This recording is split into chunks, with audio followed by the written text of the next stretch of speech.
अब एक आखिरी पॉइंट बचा है इसकी एंडिंग को लेके। तो हेलो गाइस, और भाई क्या हाल है यार तुम्हारा। देखो आज है 3 दिसंबर और आज रिलीज होने वाला था मनी हाइस्ट का सीजन 5 का पार्ट 2। एक सेकंड, सही बोला ना मैंने?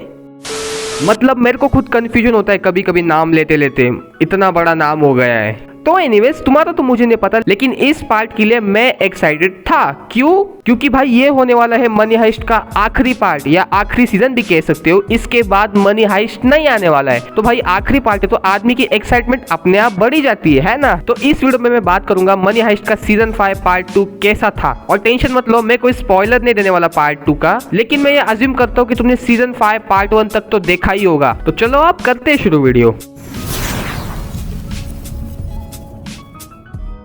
अब इस बार के पार्ट में टोटल 5 एपिसोड रिलीज किए हैं और 5 में से 4 एपिसोड जो है वो 50-50 मिनट्स के, और जो लास्ट वाला एपिसोड है वो ऑलमोस्ट 1 घंटा 15 मिनट का है। मतलब तुम्हें ये पार्ट कंप्लीट करने में अराउंड 4 से 5 घंटे का टाइम लगेगा। एटलीस्ट तुम इसे पार्ट 1 से कंपेयर करो तो पार्ट 2 काफी बढ़िया है मेरे हिसाब से, क्योंकि पार्ट 1 में टोक्यो के अलावा कुछ ज्यादा इंपॉर्टेंट था नहीं, बर्लिन के फ्लैशबैक सीन्स ही तो थे। लेकिन पार्ट 2 भाई अलग है। देखो एपिसोड 6 और 7 देखने के बाद मैं ये बात कह सकता हूँ कि मनी हाइस्ट में जो थ्रिल मिसिंग था ना पार्ट 1 में, वो पार्ट 2 में है, और वो भी बहुत बढ़िया वे में दिखाया गया है। अब थ्रिल नाम की ये जो चीज है ये एक इंटेंस सिचुएशन ही तो है, जिसे ऑडियंस देखने के बाद ये सोचती है कि अबे ये क्या बवाल चीज हुई बे, अब आगे क्या होगा। यही तो है बेसिकली इंटेंस सिचुएशन। और तुम्हें टोक्यो की डेथ के बाद काफी इंटेंस सिचुएशन दिखेगी एपिसोड 6 और 7 में, लेकिन यही नहीं है इस पार्ट का बढ़िया पॉइंट। दूसरा पॉइंट है सरप्राइज। और अगर मुझे ये सरप्राइज तुम्हें बिना स्पॉइलर दिए बताना हो तो सपोज तुम एक भोले भाले आदमी को जानते हो, लेकिन बाद में तुम्हें पता चलता है कि वही निकला सबसे बड़ा हरामी। अब जिन्होंने पार्ट 2 देख लिया है वो समझ गए होंगे कि मैं किस हरामी की बात कर रहा हूँ, है ना। और ये सरप्राइजिंग वाला पॉइंट डेनवर पे भी अप्लाई होता है।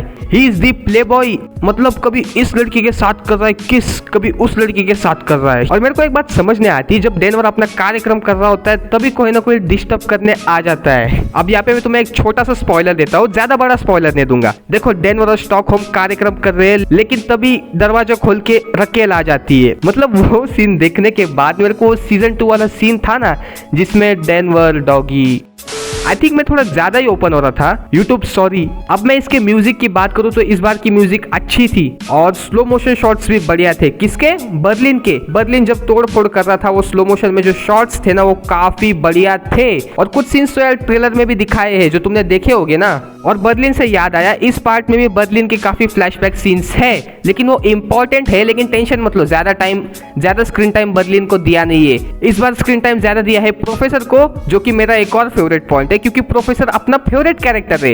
इंटेलिजेंट कैरेक्टर किसको पसंद नहीं आएगा, है ना। अब एक आखिरी पॉइंट बचा है इसकी एंडिंग को लेके। देखो मेरे लिए मनी हाइस्ट की एंडिंग काफी अनएक्सपेक्टेड थी, सरप्राइजिंग थी, शॉकिंग थी और अजीब भी थी, क्योंकि मैंने वो एक्सपेक्ट ही नहीं किया था। मैं कुछ और ही एक्सपेक्ट कर रहा था एंडिंग में। तो हाँ, मुझे एंडिंग ठीक ठाक लगी। और अजीब से मेरे को एक और बात याद आई कि भाई टोक्यो मर चुकी है, यहाँ पे इंटेंस सिचुएशन है, सोल्जर्स कभी भी अंदर आ सकते हैं, लेकिन यहाँ पे अंदर क्या हो रहा है, कोई किसके साथ भी किस कर रहा है और रूम लॉक करके यहाँ पे अपना ही काम किया जा रहा है। तो हाँ, ये कुछ नेगेटिव पॉइंट है। अब इसे सुनने के बाद भाई मनी हाइस्ट के फैंस एकदम ऐसे भड़क गए होंगे और कमेंट्स में भाई मेरे को गालियां लिख रहे होंगे। तो देखो मैं मेरा ओवरऑल व्यू बताऊं पूरे 5 सीजन को लेके, तो हाँ ये सीरीज थोड़ी सी ओवररेटेड है। मतलब कुछ लोग तो इसे best series in the world भी कहते हैं। तो भाई ये best series in the world तो नहीं है मेरे हिसाब से, लेकिन इसका मतलब ये भी नहीं है कि मैं इस सीरीज को बकवास कह रहा हूँ। ये एक अच्छी एंटरटेनिंग सीरीज है, लेकिन best series in the world तो नहीं है। अब हाँ, ये सुनने के बाद काफी मनी हाइस्ट के फैंस मेरे को गालियां देंगे, लेकिन यहाँ पे मेरा ऑनेस्ट ओपिनियन देना काम है।